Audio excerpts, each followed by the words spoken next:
Gericke, head baseball coach at Freeburg High School. And I'm Colin Brueggemann. I just graduated and I'm going to play college baseball at Johnson County Community College. The season you guys just had for the state title for Freeburg baseball.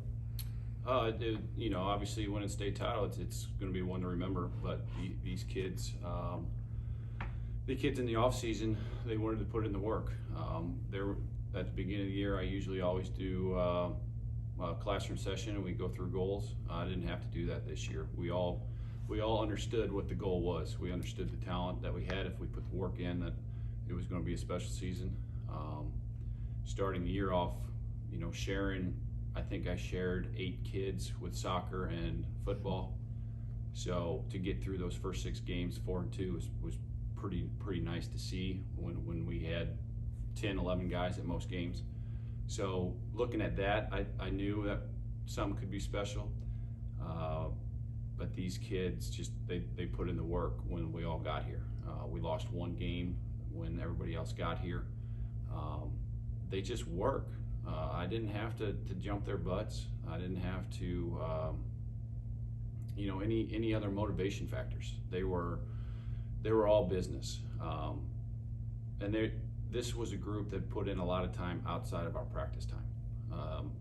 Asking me to set balls out at the cage for them. They were going to hit on their own before practice or after practice or on a Sunday. They just put in the work. And this season, state title, it shows that the work that they put in, and couldn't be more proud of them. The way you pitch, how fast you're throwing, and how your arm's feeling.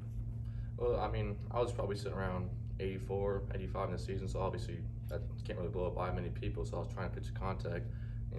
It felt pretty good throughout the season, except for going to my last start. Didn't work out so well, but I'm just glad that we could finish that one on a win. You guys won out of 14 of the 33 games this year. You won by the 10-run rule before postseason hit. What does that say about the team's work ethic, but also power and defense? Well, it says everything about putting the baseball in play, in pitching and defense.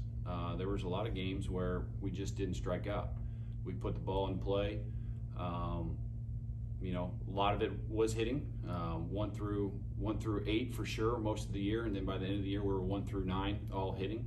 And it's hard for an opposing pitcher. I know I was a pitcher growing up, but back then 1 through 4, okay, 5, 6, 7, you can take a little breath. But with this lineup towards the end of the year, there was no easy outs. And this offense started fast. When we hit, we hit. And then our school ERA, our team ERA this year was 1.41 for the year. That's a school record. So when you put all that together, 1 through 9 hitting, and Colin in the 2-hole with our leadoff guy hitting almost 400, you're going to drive in runs, you're going to move runners over, and putting the pressure on the defense. When you put the pressure on the defense, you're going to put a lot of runs up, and the short games happen. We play until they tell us we can't play, and we actually had a 3-inning game against Alton, and big boy here hit 2 home runs in 1 inning. It just happens. So we just do our job, and then whenever they tell us to stop hitting, we stop hitting. What does that say about the team's batting average? 450 all year. You're the number 2 hitter, getting ready for the 3-4 hitters to come up. I was just every at bat just trying to get on base, because I knew our 3-4 hitters or 5, 6, 7. Everyone, they can hit really well, hit for power, doubles. So I was just trying to do my best to make sure that I can keep the lineup going like that. Coach, name a more solid team, 1 through 9, hitting and also on the defensive side than the 2021 Freeburg baseball team. If you're looking at the history of Freeburg baseball, I don't know if there is one. We've had some really good teams here.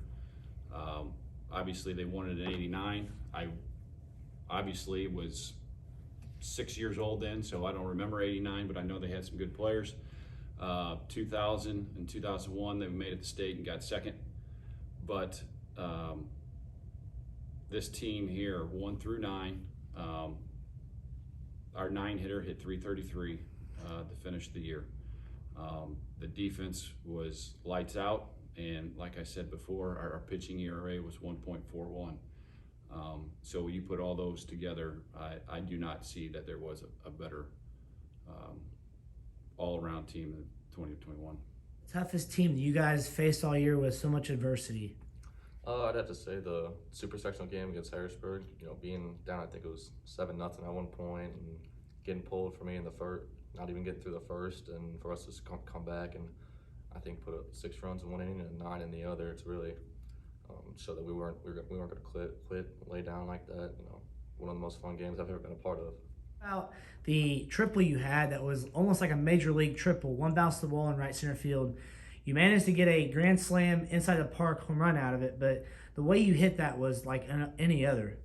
Yeah, going to that IB, you haven't had a great game so far. Struck out, pulled, didn't get out of the first. So I was really looking, with 2 outs to try and get a base knock or something like that. And I got a first pitch that I liked, and I just put a barrel on it, and I was just running as fast as I could to see how far I could get.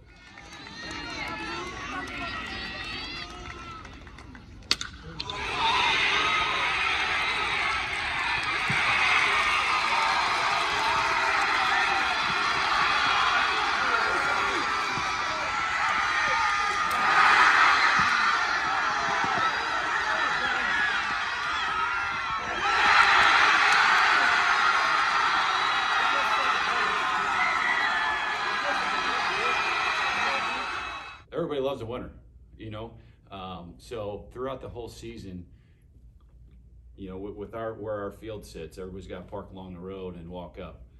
You can see those parked cars, the line get a little bit longer and longer and longer.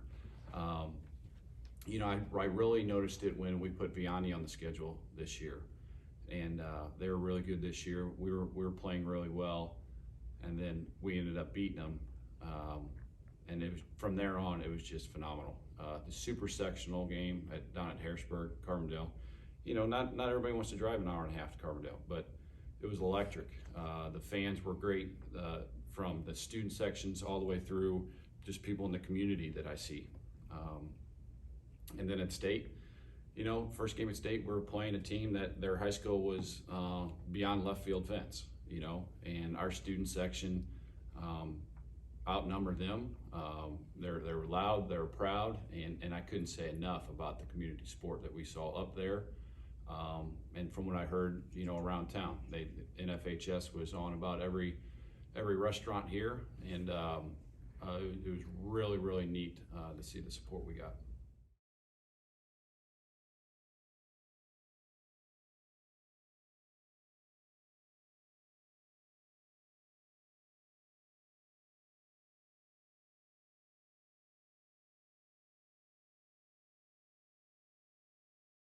Only 2 games all postseason. You guys did not 10-run rule a team. What does that say about 2A baseball in the Metro East area, but just in general? Well, during the season, Coach Gericke, he liked to tell us, always keep us on our toes. We were short gaming teams, I think half our games. He said, in the postseason we couldn't do that. And as a kind of a joke, we'd like to say, why can't we? Oh no, why not? So we were, during the postseason, I think we had a little run of short gaming teams, and we wanted to keep it up and put the teams away as fast as we could, as a little joke to Coach, try and see if we could. So I'm just glad that it worked out like that.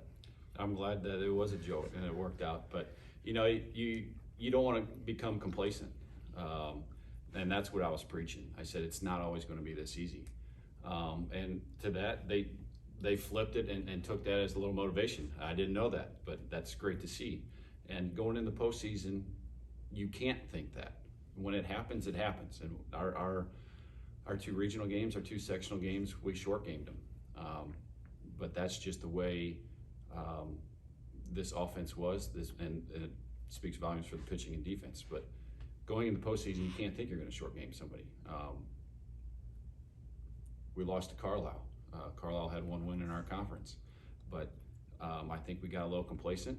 And I knew the pitcher we were going to face against Carlisle was a pretty good pitcher that signed with St. Charles, and that was a good loss. If there's ever a good loss, that was a good loss, because after that, this team was on a mission. And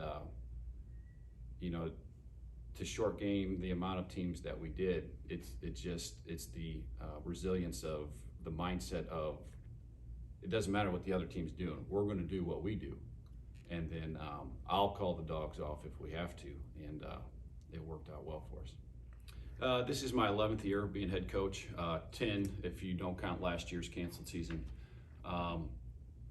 The biggest thing for me, I take pride in, is I graduated from Freeburg, and I played under Coach Bloomberg. Coach Bloomberg is a big role model of mine. I do a lot of my coaching, learning from him. He's been instrumental in my coaching career, and just the fact that the community, really enjoys watching good baseball. We took the names off of our jerseys because it's not about the names on our jerseys, which is fine. The names are great on the back of jerseys, but we're playing for Freeburg High School, and that's what matters. And it's just the pride factor of what Coach Bloomberg started here before I became the head coach, and I'm just trying to continue it. He laid the foundation, and now I'm just trying to build off of that foundation. With all the COVID going around, what was going through your mind whether or not you guys would have a season or not? We, the whole time we wanted to stay ready. We knew we were gonna have a really good team, to try and make sure that stay ready, make sure best shot we had. And then when they finally, give us the word that we're gonna have playoffs and everything, we knew it was gonna be our time, and to not let it go to waste. Give it everything we had. So you guys go up against Columbia. You 10-run ruled them 2 out of the 3 times you guys played them this year, including in the sectional championship game. Going up against Jackson Holmes at Columbia, and then that team in general, what does that say about the program being in the same conference? I think it's the mentality of our kids. I did not have to motivate this group for big games. Columbia, we play them twice in our conference. They're big games every time. The emotions are high every time, because in the past it's come down to Freeburg, Columbia, and Central for the conference. And the past couple years in a row, I think it's been Columbia. Well, we knew what Holmes was capable of. He's going to SLU for a reason. He's a fantastic pitcher. So our kids were ready. We were in battle mode, and our kids did a phenomenal job. Didn't matter how hard you threw, but if you were going to throw strikes this year, we were going to probably hit it. And we did a good job with Holmes. Laid off some tough pitches that weren't strikes. And then when he brought his fastball in the zone, our kids were ready for it. And we prepare for it. When kids are throwing harder than we see, we prepare for it in BP the day before and the day of. You got to get the hands going, and these kids did a phenomenal job preparing for it when we asked them to prepare for it. What is your biggest takeaway from this memorable season? I would have to say, don't take anything for granted. We didn't get our junior year because of this, and again, we wanted to, make this season count. This season probably been the most fun I've ever had playing baseball. I've grew up with these guys my whole life, played baseball with them their whole lives, and some will play college baseball, some won't. So I'm just glad that we could end that, on a good note. The excitement level for you, Colin, going into the college level to play baseball? I'm gonna be very excited. I'm just gonna, the goal is, to do as best I can, and then hopefully maybe D1, and if something else leads to that, then even better. The expectations from this year's team to bring up from the younger kids to work hard to be this successful? Well, you just tell them that hard work does pay off. We've been preaching to these kids, since they were in elementary school. His dad is the Smithton Elementary baseball coach over there, which is a feeder school for us. And we preach to him all the time that you have to work. Baseball is not a game that you show up and practice for 2 hours, you go home, and then you come back the next day for practice. It's the time between. It's the weight room. It's the conditioning, all that stuff.